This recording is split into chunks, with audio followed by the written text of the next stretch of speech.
Oh man, that title screen. Every single time I boot the PlayStation up and we play a PlayStation 1 game, I'm just gonna ogle that title screen. Like, that startup screen, I mean, is like, it's amazing. I don't know, it's just like my childhood, you know? Anyways, as you saw by the title, my next LP here is going to be Crash Bandicoot 2 Cortex Strikes Back, TM, copyright 1997, Universal. And it's by Naughty Dog here. This is probably one of my favorite games they've done. In fact, I might outright say this is my favorite game they've done, that I've played anyway. But how can you beat this, Crash Bandicoot 2? Crash Bandicoot 2, Cortex Strikes Back. Press start to begin. Alright, I guess I'll press start. Anyway though, this might be one of the best sequels of all time. Like, we saw how crap the first one was, and it had some stupid shit, but this one improves, like, everything. So here we'll just have a little, cinematic, and then we can get started.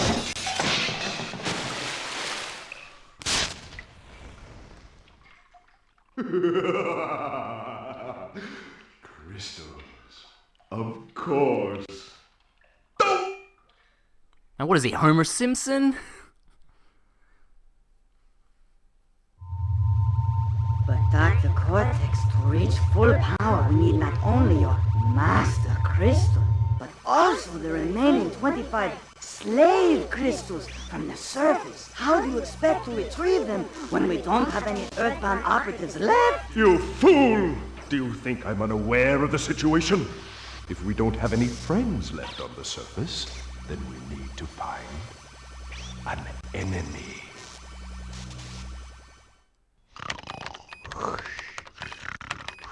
Crash? Crash?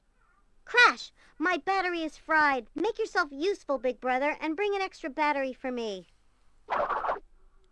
Alright, I'll just head to that battery source in the jungle, you know? Alright, I have to press the analog button to turn the analog stick on, because Crash Bandicoot 2, unlike the first game, actually does support analog stick.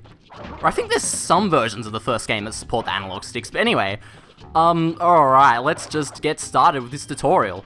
So, you guys know I pre-play a lot of games that are LP, but I don't need to do that for this one, because I've beaten this game like so many times. It is not even funny. I must have beaten this game 100% over 20 times. I'm like not even kidding. This is a little short tutorial area here. Funny thing, you can actually skip this area when you start a new game if you want by pressing load game, then just not selecting a file. Then that'll start you in the warp room, which this is going to take me to. Gee, it's a good thing Cortex had those, Earthbound occupants to set up that warp. Well, well, well. If it isn't Crash Bandicoot, welcome. I apologize for the crude means used to bring you here, but I rather expect a written invitation would have been turned down. I need your help. Surrounding you are a series of 5 doors. Through each door lies a well-hidden crystal. The crystals look like this. Bring me the crystals, Crash. That is all I will say for now.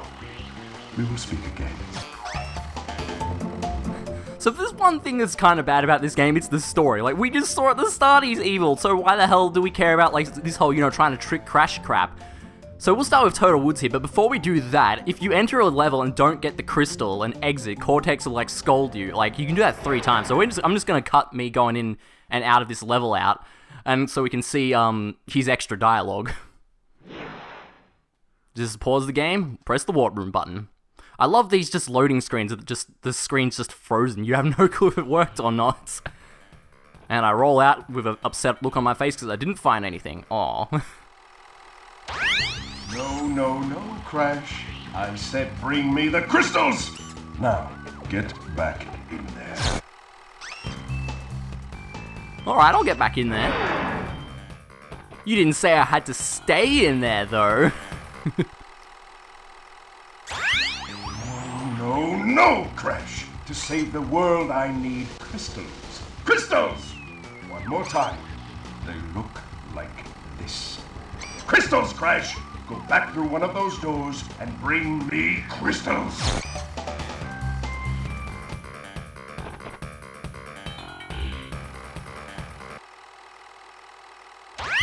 Look above the doorways. Above each, there is a big crystal-shaped slot. Fill all 5 crystal slots in this warp room by retrieving 1 crystal from each of the 5 areas.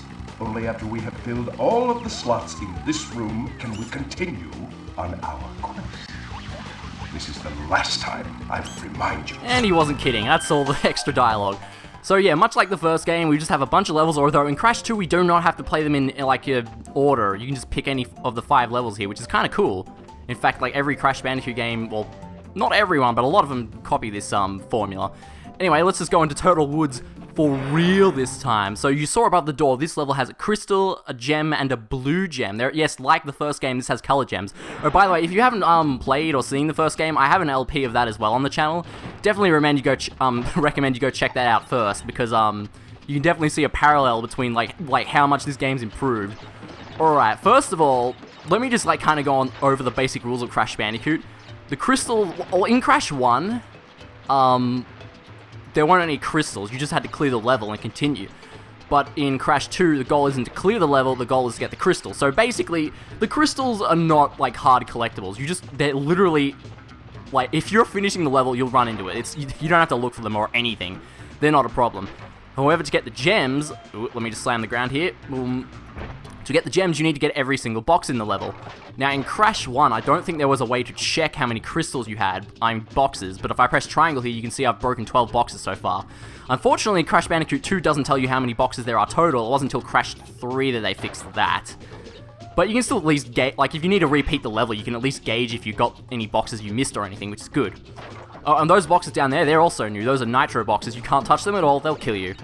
And they do count as boxes as well. But don't worry, there's a way to destroy them. Alright. Now, you may think I needed that to get across here, but nope.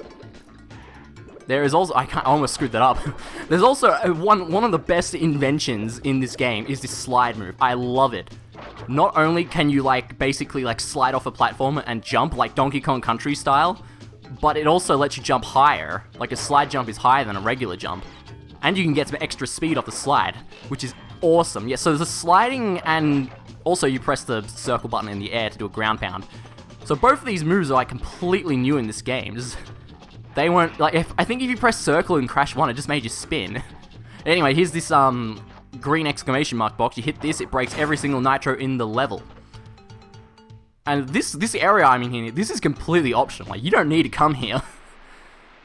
Yeah, I guess, since it's the first level, it's like a thing on the ground, and you go, oh, I want to get in this thing in the ground, but, you have to figure out how to open it. Oh, I have to slam this. And this is a bonus. We have more stuff in the ground. Although this one is a thing that's in every level. Actually, in Crash 1, there were also bonuses, but in Crash 1, you had to get, tokens. That stupid token system has been completely removed. And bonuses are just things. You just go on these question mark platforms and it takes you to the bonus.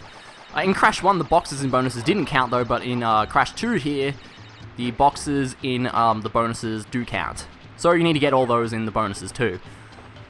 Alright, one thing I can talk about but I can't really show is the controls. Holy crap, are they so much better.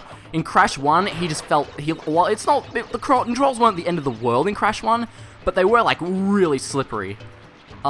When you let go of, the movement button in this game, he just stops on a dime. It really reminds me of Mega Man, actually. So let me just get this. When you get 3 Aku Akus, you get invincibility. Aku Aku is basically your hit points, if you didn't know that.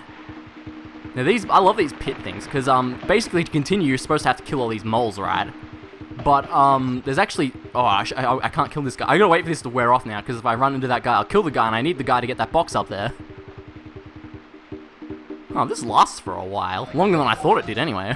Alright, do your stuff. I mean, well, by stuff, I mean walk around in a circle. Every time I see that, it just reminds me of Crash Twin Sanity, because they made fun of enemies just walking up and down like that. Alright, so let me see if I can't do this. Yeah, you can actually skip over the pits if you slide jump across them. And, I'll take that life, because I actually really need some lives. Yeah, slide jump across them and then, stand on the wall. It's really cool. Of course, you can see those blocks there are supposed to stop you from doing that, but if you're pro like me, you can just do that. And then the other thing you can do is come down here, you just jump on a mole, and you can just jump straight out on the mole without having to wait for the mushroom to spawn. So that's really neat, and as you can see, we've got all boxes in the level. There's a 62 in this level, and we just pick up the gem right at the end. and we can exit the level. Oh, one of the biggest improvements is, though, you don't need to do the level without dying once to get the gem. You can die as many times as you want now, and that gem will still be at the end of the level if you get all the boxes, which is really nice. And, of course, Crash does his dance thing. I can't remember if he did the dance or not in Crash 1. I don't think so. I think it was new in this game. Oh, we got another message. Well done, Crash. I knew I could rely on you. Now listen carefully. These holograms are hard to maintain. During the course of my intellectual pursuits, I have stumbled across a force that threatens to destroy the world. Crystals are the only means of containing it. The fate of the world is at stake. It is imperative, therefore, that you bring them to me. There, Crash? Crash! Crash! Are you there? Are you there, Crash? Coco, I couldn't talk even if I was here, which I was. Alright, the funny thing is it actually started raining here, so I actually couldn't hear that because my TV's like down really low. But I'm pretty sure he just said something about ending the world right now. Anyway, you can see that blue gem. I want to get that. Now, to get this blue... Crash 2 has its cryptic stuff, okay? To get this blue gem, you need to get to the end of the level without destroying a single box. Now, there wasn't really a hint about this. I'll just fast forward this, by the way. Yeah, there wasn't really a hint about that being how you got it. But, if you go through the level again and do destroy boxes once you've gotten the first gem, there will actually be a box thing at the end of the level that will say, like, get 0 out of 62, was it? And that's basically your hint to tell you that you need to destroy no boxes, because no other level will have that, so that's really your only hint. And of course, we haven't seen that, because to see that box thing, you need to get to the end of the level without, you know, getting all the boxes, which I don't plan on doing, so, well, it'll probably happen eventually, but... Because there's just some levels you can't get the gem in right away. And there we go, there's the blue gem, just sitting there once I got through the level with no boxes. Yeah, like I was saying earlier, much like the first game, colored gems are kind of special because they activate platforms in other levels. So yeah, you really do want to get those. It's not as stingy as like Crash 1, because in Crash 1 there was a lot of, So, you were helping Cortex gather crystals, yet you have acquired a gem. Interesting. Well, Crash, know this. As long as you are allied with Cortex, you are my sworn enemy, and I will do anything in my power to stop you. If the fate of the world is truly your concern, you must gather the gems, not the crystals. If you obtain all 42 gems, I can use them to focus a laser beam that will destroy Cortex and the space station he's created. Until then, I must use my forces to stop you from gathering crystals. You know, I was thinking the other day, wouldn't it be awesome if this game had some kind of, like, morality system where you could get, like, a good or bad ending, and you could actually, like, side with Cortex and, like, take over the world if you got all the crystals, but if you wanted to get the good ending, you had to get the gems, but no, you're, like, forced to get the crystals, you can't continue without them. That'd be really cool. Anyway, though, I think we have enough time for another level. I'm really not sure, because my timer is, like, way off, because I started the recording, like, way before, you know, I actually started the, like, playing.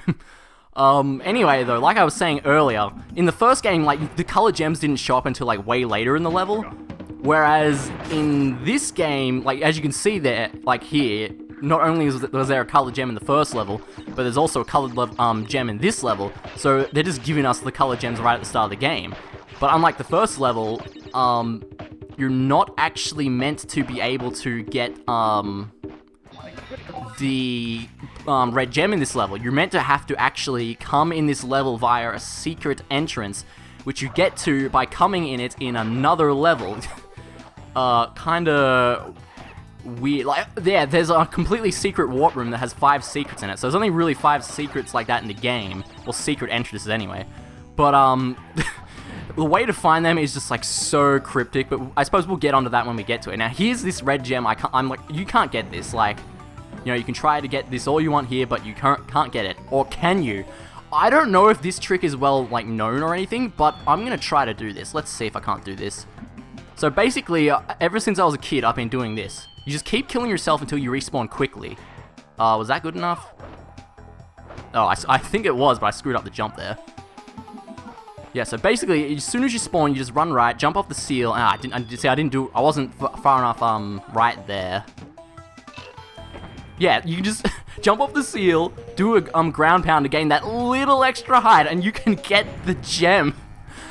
Like, that is a huge sequence break. I don't know, like, again, I haven't really read up on much, like, speedrunning tactics of this game, so I don't know if that's, like, a well-known thing you can do, but, yeah, it's just I found that out by myself, so I do it every time I boot the game up. I don't really think there's much other, sequence breaking stuff like this in this game. Well, apart from, like, stuff like, you know, skipping the pits with the, slide jump. Yeah, no, nothing else I can think of. But, the slide jump, yeah, as you can see, you can, like, if you just slide, you can, like, move fast, like, if you just spam it. I like to kind of slide then jump. Oh, I died. Okay. Didn't I just get a checkpoint? I think. Oh, no, this is back here. So, yeah, I don't have to restart the level because I died. But I do need to redo everything I did. Yeah, all the boxes die when you, no, except bonus ones, right, of course. Yes, we don't need to redo the bonus, but everything else we do need to redo. Oh, and the gems and crystals, you get to keep those if you die too. I suppose that's the problem though, I killed myself so I lost my Aku Akus, which means I lost my hit points. Yeah, Aku Akus are hit points, again, if you didn't know that, now you do. So just this green box is right at the back here. We're almost done with this level, yeah, pretty short level. Well, actually, it's got... I say that, yet you know that it has that secret entrance which takes you to like a completely different area, which is actually pretty long and hard. So it's a pretty longer level. We just won't get to see that area. And technically, since I got the red gem, I don't even need to do the area. Now, hang on. Yeah, you see, if I like jump here, you can see at the top of the screen, there's that exclamation mark block. That blocks. Yeah, these are blocks now. This is Mario Brothers. That will enable these two boxes back here. That's it. I suppose it's just sort of teaching you that, you know, you hit those exclamation mark blocks. I did it again, bloxes. That's just what I'm calling these things from now on, bloxes. Yeah, they make outlined boxes appear. Although, again, I'm pretty sure they were in Crash 1. Yeah, they definitely were, because I remember there was an annoying bonus that featured them. So yeah, we literally got all three things of this in one run. Nice, he just throws them up there. It's not a very good storage space. You can skip this dance, but it's just so iconic. How could you skip it? In fact, when I was a kid, I used to, like, you know, intimidate him. Not intimidate, imitate him when he did it. Anyway, though, that'll be all for this episode, so let's just go over to this save board here, and we can save the game just normally. Just press save game, pick a save file, name your save file. We actually have enough room here to actually just put Josh Kell in here. Nice. Perfect slots. I hope you don't have over 8 letters in your name, like Charmander or something. And it just saves on my handy-dandy memory card. Oh, by the way, I am playing this on a PS1, and we are going for 100%. 8% already. Ooh, we'll be done before you know it. Anyway, thanks for joining me. This shouldn't be too long of an LP, because when you know what you're doing, you can get through these Crash Bandicoot games really quickly. So join me for next time when we take on Hang 8, The Pits, and maybe Crash Dash. Maybe we can do all 3, I don't know. It depends how speedrunning I feel. Anyway, thanks for watching. See you next time.